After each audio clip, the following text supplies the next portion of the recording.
Corona virus के बढ़ते संक्रमण को देखते हुए पूरे देश में लॉकडाउन चल रहा है। लॉकडाउन के पहले चरण की शुरुआत 24 मार्च से की गई थी। जब कोरोना वायरस के संक्रमण में कोई कमी नहीं देखी गई तो लॉकडाउन के तीसरे चरण का ऐलान कर दिया गया, जिसकी शुरुआत 4 मई से हो गई है।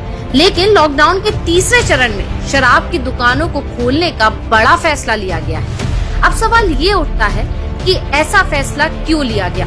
लोगों की लगातार अपील पर ये फैसला लिया गया है या फिर शराब के ठेके खोलने से सरकार का अपना कोई फायदा है? तो हम आपको बता दें कि शराब की दुकानें खोलने से राज्य सरकारों को बड़े पैमाने पर फायदा होता है।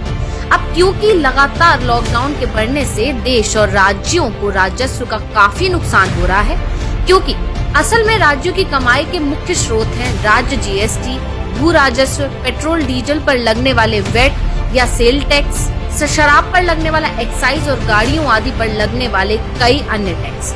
शराब पर लगने वाला एक्साइज टैक्स यानी आबकारी शुल्क राज्यों के राजस्व में एक बड़ा योगदान करता है। पर लॉकडाउन के चलते जहां आवागमन पूरी तरह ठप पड़ गया है, जिसके कारण पेट्रोल की बिक्री बिल्कुल ना के बराबर हो गई है और सेक्टरों पर भी लॉकडाउन का भारी असर पड़ रहा है, तो शराब और पेट्रोल डीजल को जीएसटी से बाहर रखा गया है। इसलिए राज्य इन पर भारी टैक्स लगाकर अपना राजस्व बढ़ाते हैं।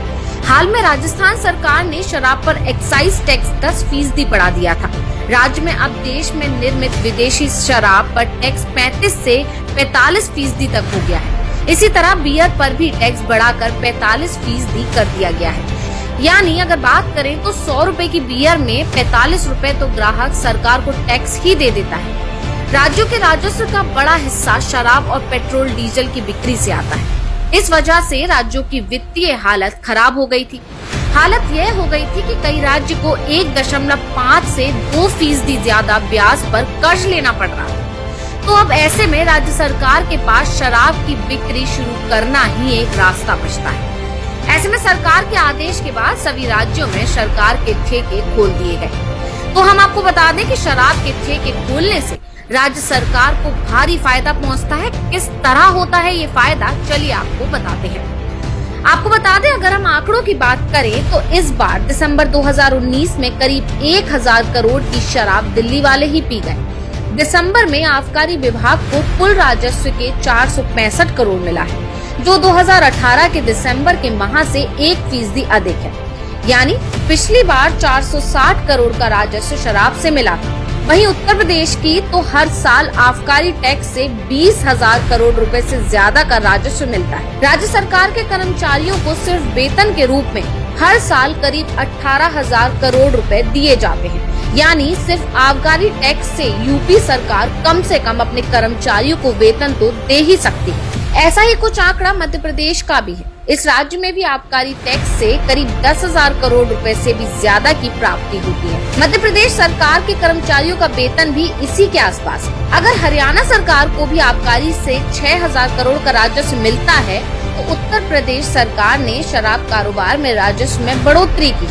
सरकार द्वारा जारी किए गए आंकड़े देखें तो पिछले साल की तुलना में यह राजस्व 75% बढ़ा है।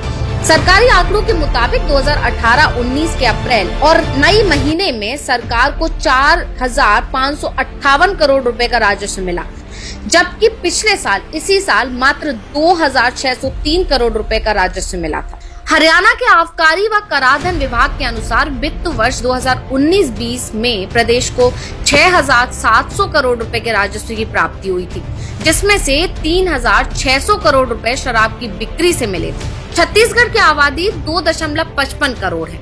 यहाँ पर शराब से कमाई लगभग 4,700 करोड़ रुपए है। इस कमाई को आबादी से भाग दें तो छत्तीसगढ़ में शराब की खपत प्रति व्यक्ति 1,843 रुपए की है। लॉकडाउन के तीसरे चरण में अब लगभग हर राज्य में शराब की दुकानें खोल दी गई हैं और जैसे ही ये दुकानें खुली, शराब पीने के शौकीनों की लंबी लंबी लाइनें सुबह ही ठेके पर खड़ी नजर आ रही है। राज्यों के अलग अलग हिस्सों से लगातार तस्वीरें और वीडियो सामने आ रही हैं कि कैसे लोग शराब की दुकानें खुलते ही दुकानों पर टूट पड़े हैं। अब ऐसे में सवाल ये उठता है कि ये कितना खतरनाक हो सकता है, क्योंकि आती हुई तस्वीरों से ये साफ तौर पर देखा जा सकता है कि किसी भी तरह की सोशल डिस्टेंसिंग का ख्याल नहीं रखा जा रहा है। ऐसे में सरकार के इस फैसले से कहीं की गई मेहनत पर पानी ना फिर जाए। जिस कारण से पिछले 40 दिनों से पूरा देश बंद है, उस संभालती हुई स्थिति में कहीं फिर से कोई भूचाल न आ जाए।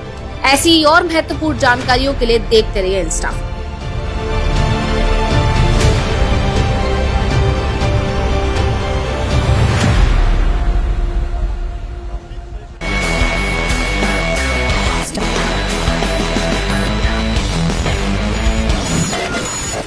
InstaFeed.